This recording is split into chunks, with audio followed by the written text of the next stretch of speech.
I, 32F, never thought I'd be in this situation, but here I am.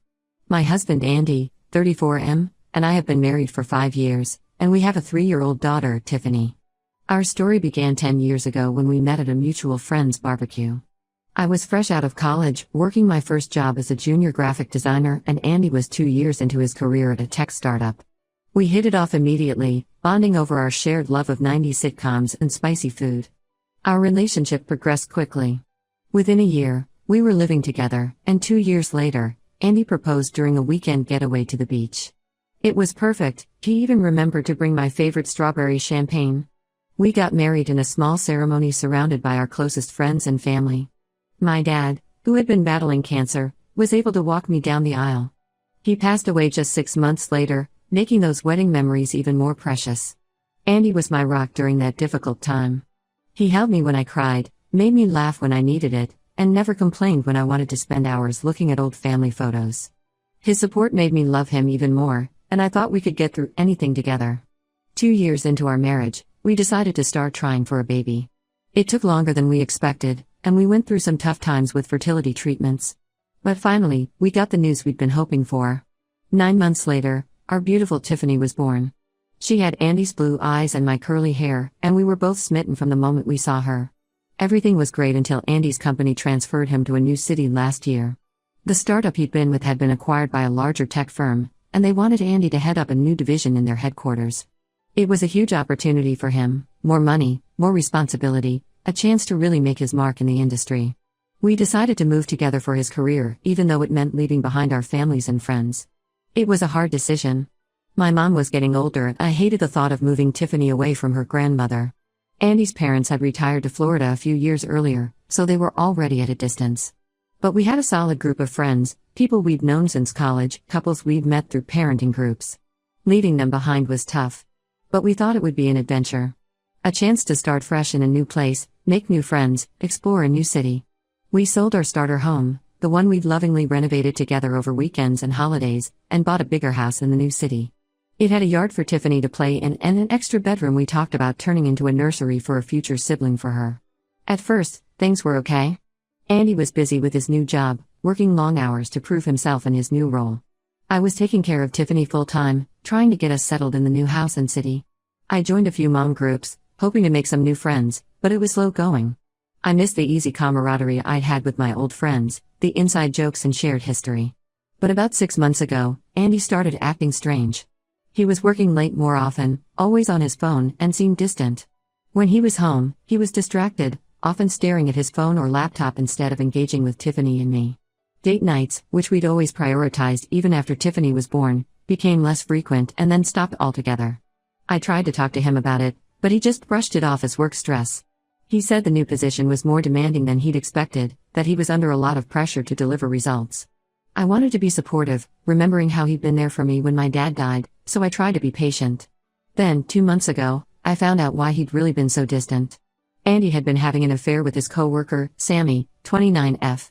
I discovered it in the most cliché way possible. A text message popped up on his phone while he was in the shower.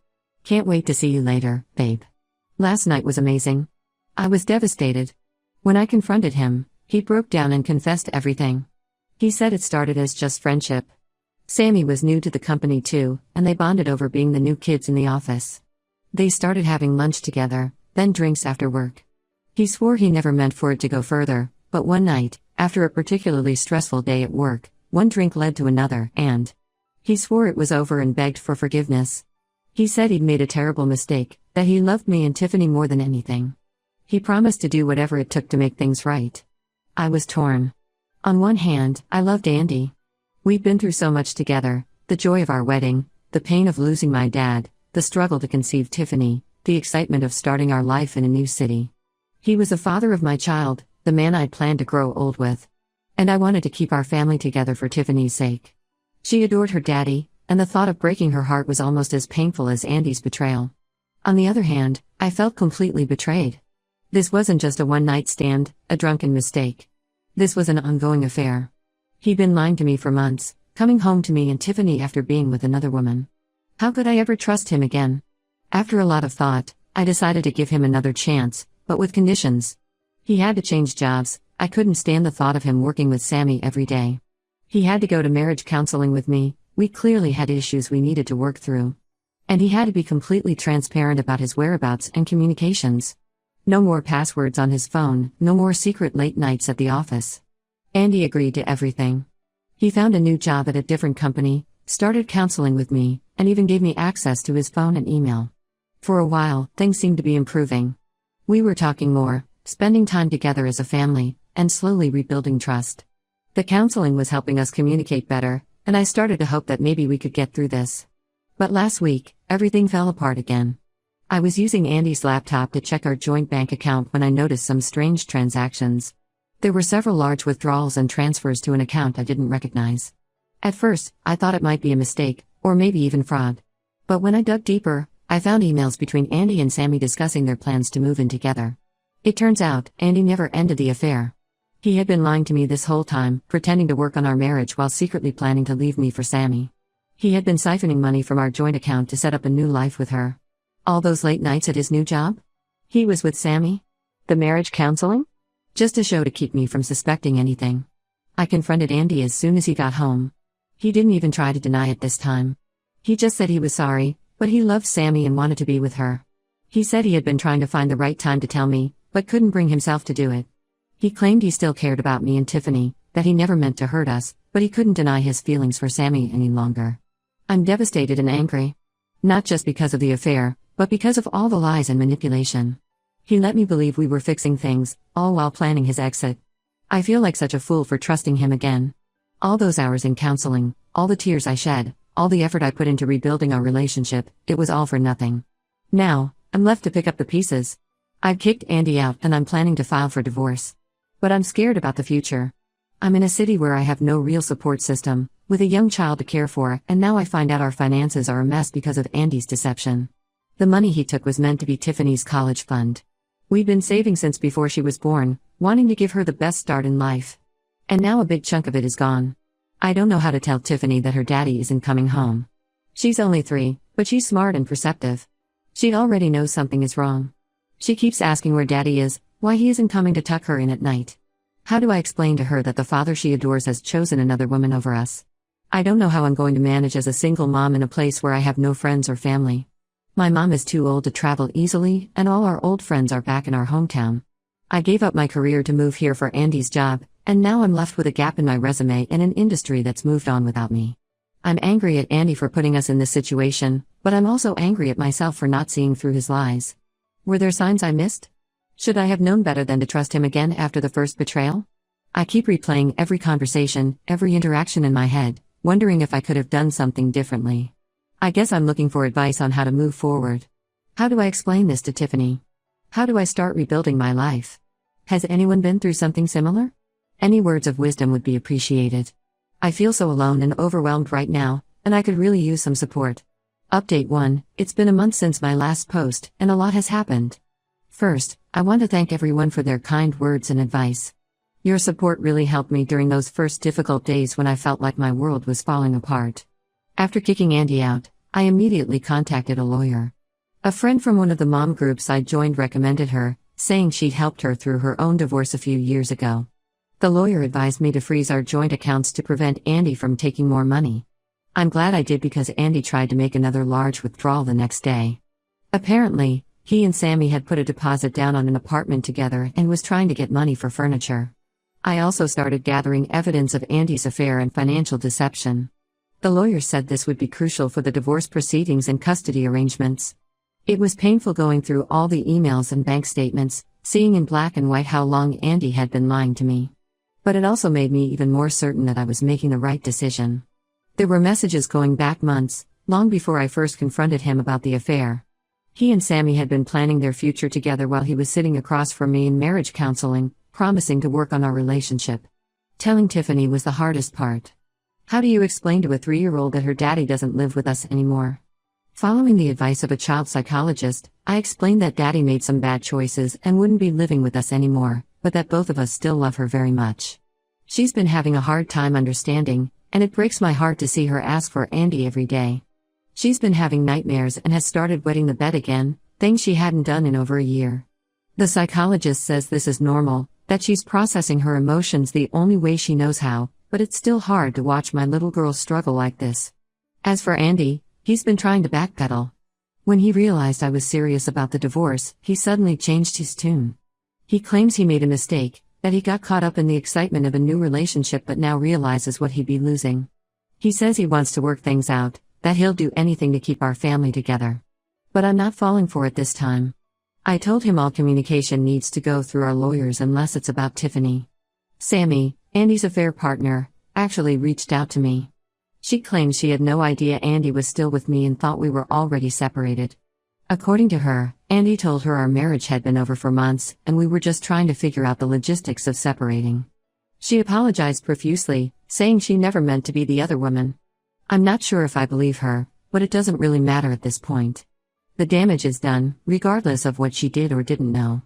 On a more positive note, I've started looking for a job. It's been years since I worked, having been a stay-at-home mom since Tiffany was born. Before that, I was a graphic designer, but the industry has changed so much in the last few years that I feel completely out of touch. I've been taking some online courses to brush up on my skills and learn the new software that's become standard since I left the workforce. It's been challenging, especially trying to find time to study while taking care of Tiffany, but it feels good to be doing something proactive. I've had a few interviews, mostly for entry-level positions that I'm probably overqualified for, but I'm trying not to be too picky. I need to become financially independent, and I figure any job is a good starting point. I'm hopeful something will come through soon. In the meantime, I've picked up a few freelance design jobs through some online platforms. It's not much, but it's helping to keep us afloat and it's good for my portfolio. I've also reached out to some mom groups in the area. It's been nice to connect with other women, some of whom have been through similar situations. They've been a great source of support and practical advice. One of the moms, Lisa, has become a real friend. Her son is in the same preschool class as Tiffany, and she's been through a divorce herself. She's been an incredible help, offering to watch Tiffany when I have job interviews and just being there to listen when I need to vent. My parents offered to let Tiffany and me move back home with them. It's tempting, especially for the support, but I'm hesitant to uproot Tiffany again so soon. She's already dealing with so much change, and I worry that moving her away from her preschool and the few friends she's made here would be too much. For now, I'm trying to make it work here. But I haven't ruled out moving back home in the future, especially if I can't find a job here soon. The divorce proceedings have started, and it's going to be a long process. Andy is contesting the division of assets, claiming he shouldn't have to split everything 50-50 since he was the primary earner. He's trying to claim that the money he took from our joint account was his to begin with since he earned it. My lawyer assures me we have a strong case, especially given his infidelity and financial deception. She says that in our state, the fact that I gave up my career to support his and to raise our child will be taken into consideration. It's been a roller coaster of emotions. Some days I feel strong and determined, ready to take on the world as a single mom. Other days I can barely get out of bed, overwhelmed by grief and fear about the future. But I'm taking it one day at a time and focusing on what's best for Tiffany and me. I'm trying to establish new routines for us, to create a sense of stability in the midst of all this chaos. I've also started seeing a therapist myself. It's helping me process my feelings about Andy's betrayal and rebuild my self-esteem. I realize now that I had lost a lot of myself in our marriage, especially after we moved for Andy's job. I'm slowly rediscovering who I am outside of being Andy's wife and Tiffany's mom. Thank you again for all your support. It means more than you know to have a place to share my story and receive such kindness from strangers. I'll update again when there are significant developments.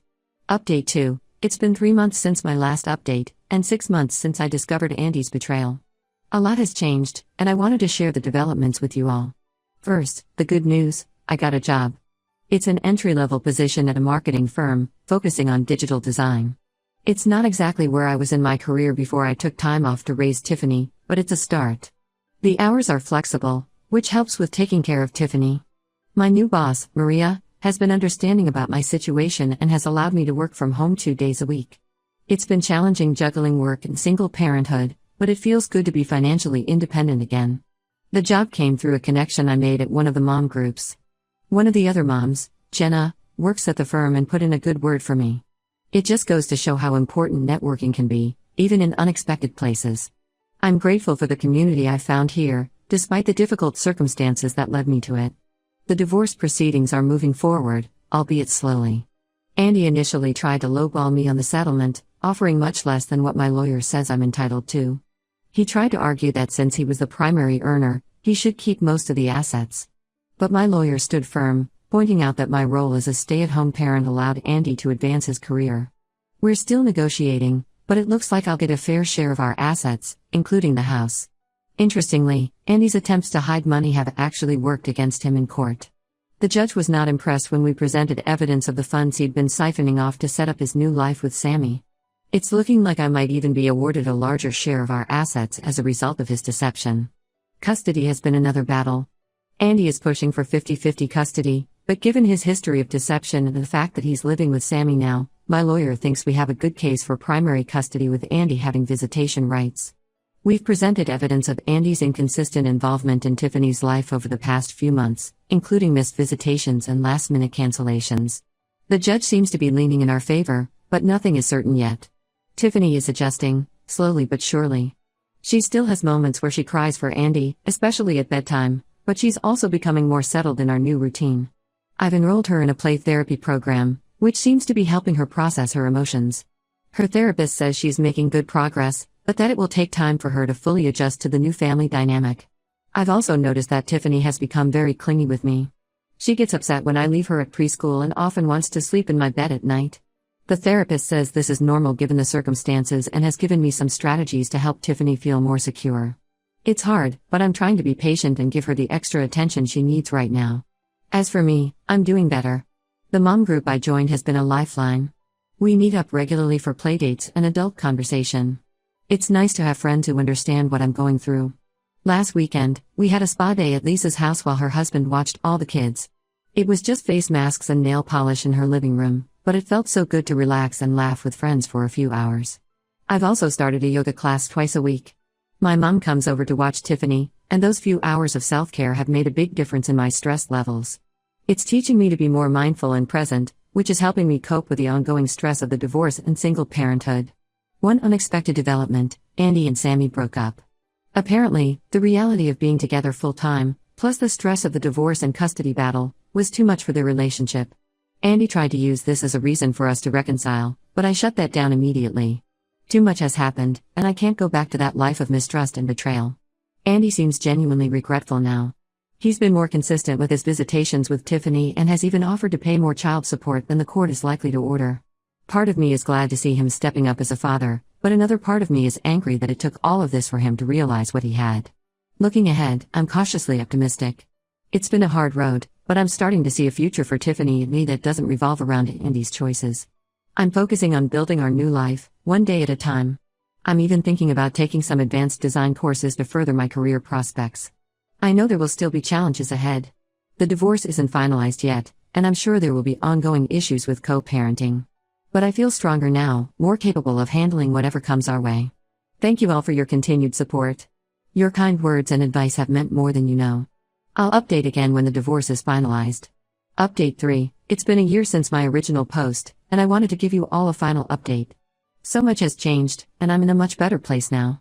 The divorce is finally finalized. After months of negotiations and court appearances, we reached a settlement. I got primary custody of Tiffany, with Andy having visitation every other weekend and one evening a week. We sold the house and split the proceeds, which gave me enough to put a down payment on a small condo for Tiffany and me. It's not as big as our old house, but it's ours, and we're making it a home. Financially, things are stable. I'm still at the marketing firm and recently got a promotion to senior designer. It's not easy being a working single mom, but we're managing. I've also started a small side business doing freelance graphic design, which brings in some extra income. It's mostly weekend work when Tiffany is with Andy, and it's helping me rebuild my professional portfolio. Tiffany is thriving. She's adjusted well to our new life and is doing great in kindergarten. She's made new friends and is involved in ballet classes, which she loves. She still sees Andy regularly, and while their relationship is different now, it's good to see them bonding. Andy has been more consistent with his visitations lately, which has helped Tiffany feel more secure. Co-parenting with Andy has its challenges, but we're making it work. We use a co-parenting app to communicate about Tiffany's schedule and needs, which helps keep things civil and focused on Tiffany. There are still moments of tension, especially around holidays and special events, but we're both committed to putting Tiffany first. As for me, I've grown so much through this experience. Therapy has been incredibly helpful, And I've learned a lot about setting boundaries and valuing myself. I've rediscovered old hobbies and interests that I had put aside during my marriage. I've joined a book club and started painting again, something I loved in college but hadn't done in years. I've even started dating again, casually. It's scary putting myself out there, but it's also exciting to think about the possibilities. I've been on a few dates with a single dad I met through Tiffany's school. It's nothing serious yet, but it's nice to have adult conversations that don't revolve around work or parenting. My relationship with my family has grown stronger through all of this. My mom comes to visit more often now, and we talk on the phone almost every day. She's been an incredible support, both emotionally and practically. And I've reconnected with old friends from before I moved away. Modern technology makes it easier to stay in touch, and I'm grateful for these renewed connections. Andy and I have reached a place of civil co-parenting. It's not always easy, and there are still moments of resentment and hurt, but we're both committed to putting Tiffany first. Andy has apologized multiple times for his actions, and while I'll never forget what happened, I'm learning to forgive for my own peace of mind. Looking back, I can't believe how much has changed in a year. There were moments when I thought I wouldn't make it through, but here I am, stronger and happier than I ever thought possible. I've learned that I'm more resilient than I ever knew, and that it's okay to ask for help when you need it. To anyone going through something similar, know that it does get better. It's not easy, and there will be tough days, but you're stronger than you think. Surround yourself with support, focus on self-care, and take it one day at a time. Thank you all for being part of this journey with me. Your support and advice have been invaluable. While this chapter of my life is closing, I'm excited to see what the future holds for Tiffany and me. Comments, User 1, wow, what a journey. You've shown incredible strength and resilience. Your daughter is lucky to have such a strong role model. Wishing you all the best for the future. User 2, I've been following your story from the beginning, and I'm so impressed by how you've handled everything. You should be really proud of yourself. Here's to new beginnings. User 3, as someone who went through a similar situation, I can say it does get better. You've done an amazing job navigating this difficult time. Keep focusing on yourself and your daughter, and everything else will fall into place. User 4, your ex-husband's actions were terrible, but you've turned this negative situation into an opportunity for growth. It's inspiring to see how you've rebuilt your life. Congratulations on your promotion and new home. User 5, the way you've prioritized your daughter's well-being throughout this ordeal is commendable. It's great to hear that she's doing well. You're setting a wonderful example for her of strength and resilience.